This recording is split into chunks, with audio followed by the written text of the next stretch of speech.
Moreno e Durvinha foram um casal famoso do cangaço que conseguiram escapar da morte e fugir para Minas Gerais. Esses dois personagens, com certeza, são dos mais interessantes para a história, pois levaram todos os acontecimentos com eles do século XX para o XXI. Hoje, eu vou te contar a história de suas fugas e como foi os últimos dias de Moreno na Terra. Mas antes, deixa um like, se inscreva no canal, ative o sininho de notificações para não perder nenhum conteúdo e compartilhe com os amigos. Agora, sem mais enrolação, vamos ao que interessa.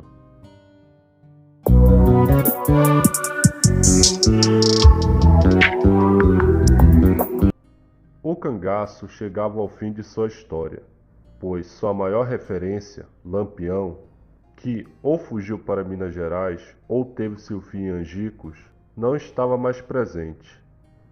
Como toda a polícia estava atrás do casal, só restavam duas alternativas: ou se entregar ou fugir.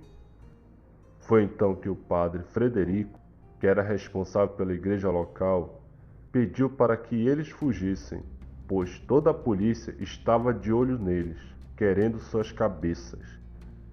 O cangaceiro pensou bastante e concordou com o padre, mas pediu ajuda a ele, que aceitou e mandou todos os tipos de mantimentos para o casal, dinheiro e um burro para ajudá-los na caminhada.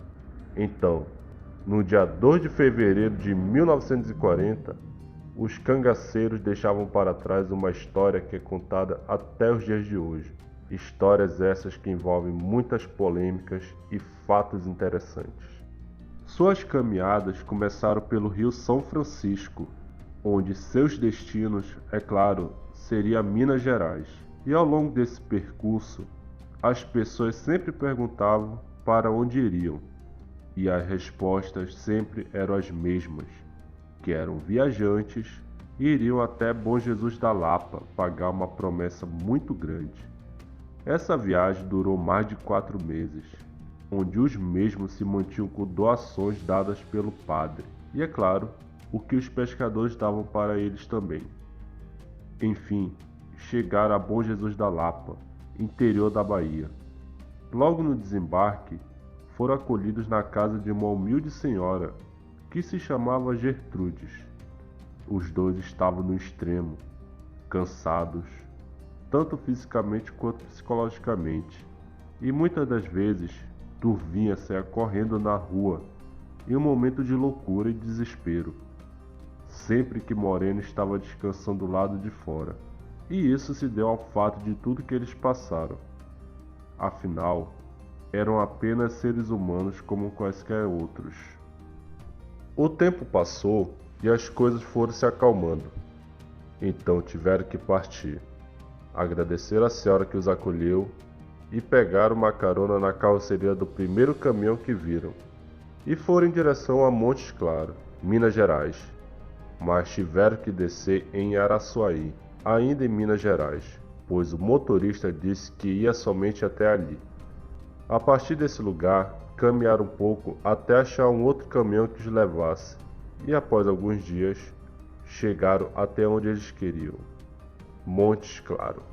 Lá, eles passaram algumas dificuldades, mas logo se ajustaram. Durvinha virou cozinheira e Moreno teve alguns empregos. Passou em algumas cidades e se estabilizou e cresceu financeiramente na cidade de Augusto de Lima, pois comprou um terreno muito bom e ali cultivava muita mandioca e também comprava lenha e revendia para a Estrada de Ferro, na Central do Brasil. Em determinado período, chegou a ser o maior fornecedor de farinha da região. Com os anos se passando e com o dinheiro guardado, abriu uma casa noturna, até a virada do século, em 2000, quando finalmente decidiu se aposentar e descansar aos 90 anos. Dali foram para Belo Horizonte, passaram seus últimos dias de vida. Durvinha morreu em 28 de junho de 2008, aos 93 anos, e Moreno em 6 de setembro de 2010, aos 100 anos de idade.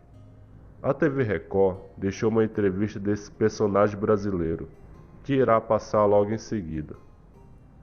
Bom, eu me despeço aqui. Mas antes, comentem aí embaixo o que acharam desse vídeo. Não se esqueça de se inscrever em nosso canal para não perder nenhum conteúdo. O homem que sonhava ser policial foi cangaceiro. Conversei com o comandante e as duas ordenanças dele, mas eu não tinha altura e não tinha formosura. José Antônio Souto, no sertão, era moreno, que nunca levou um tiro e, pelas contas, derrubou mais de 20 homens. Entre a polícia e 5 paisanos, 21. Aos 98 anos de idade, o desafio agora é vencer uma inflamação na próstata. Nestas imagens, originais da época, Moreno aparece em meio ao bando de Lampião e Maria Bonita. Ele dança com a mulher Jovina. Tem as aventuras frescas na memória. Eu virei por lado que a polícia vinha, enxerguei um, eu tirei e caiu. Casado há mais de 60 anos, teve 6 filhos, 5 em Minas Gerais. O casal caminhou 4 meses até aqui. Foi fugindo da polícia pouco depois da morte de Lampião em 1938 que os dois vieram para cá. A história virou livro. Moreno e Durvinha, os dois aqui na capa. Sangue, Amor e Fuga no Cangaço. Lançado no ano passado. Já se vão 2 dias no hospital. A alta deve ser amanhã. Até lá, as histórias do cangaço impressionam. Mas ninguém quer tê-lo tão perto como a mulher Jovina, enquanto outros olhos se enchem no hospital. Eu fui um cangaceiro das quebradas do Sertão, junto com Luiz Pedro e Virgínio, cunhado de Lampião.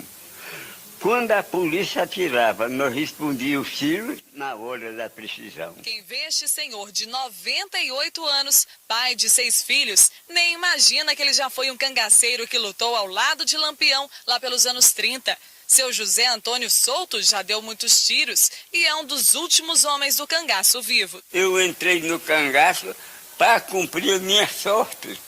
Que a minha sorte era de ser um policial e andar armado. Eu não fui um policial, andei com os cangaceiros. Nesta semana, ele precisou ser internado na Santa Casa para fazer um tratamento urológico. Durante os quase 10 anos de cangaço, seu José Antônio teve vários nomes. Moreno, Zé Pernambuco, Perna. E atravessou no lombo do cavalo ou até mesmo a pé vários estados do Nordeste brasileiro. Aqui para o hospital, ele trouxe apenas a bengala e o chapéu, companheiro inseparável. O chapéu de hoje não é mais como o que ele usava há cerca de 80 anos. Naquela época, a matéria-prima era o couro de cabra e a decoração era feita com ouro e prata, metais preciosos que roubavam de fazendeiros ricos. Essa parte da história do Brasil começou por diferenças de classes sociais, disputa por terras e vingança. Foram quase 20 anos de cangaço que terminaram pouco depois da morte do homem mais conhecido, Virgulino Ferreira de Souza, o Lampião. Sem o líder, seu José fugiu com a esposa. Foram 4 meses andando a pé pelas margens do Rio São Francisco até chegar a Minas. Moraram em Augusto de Lima, norte do estado. Tiveram os filhos e guardaram a identidade em total sigilo por quase 70 anos. Só há 3 anos os filhos souberam a verdadeira história. A filha mais velha resolveu contar tudo nestas 190 páginas do livro. Minha mãe falava que eles tinham um segredo, que esse segredo tinha que ser enterrado na mesma sepultura. Eu cheguei até a pensar, por os dois parecerem muito, eu cheguei a pensar que os dois fossem irmãos. Quantas vezes eu dormi no colo dele, ele me acariciando na minha cabeça, me contando a história de Lampião, e jamais pensei que um dia eu tivesse deitado no colo de um bandido do grupo de Lampião. Hoje eu me sinto assim, muito orgulhoso, meus pais fazer parte, não da história de Minas Gerais, mas de todo o Brasil.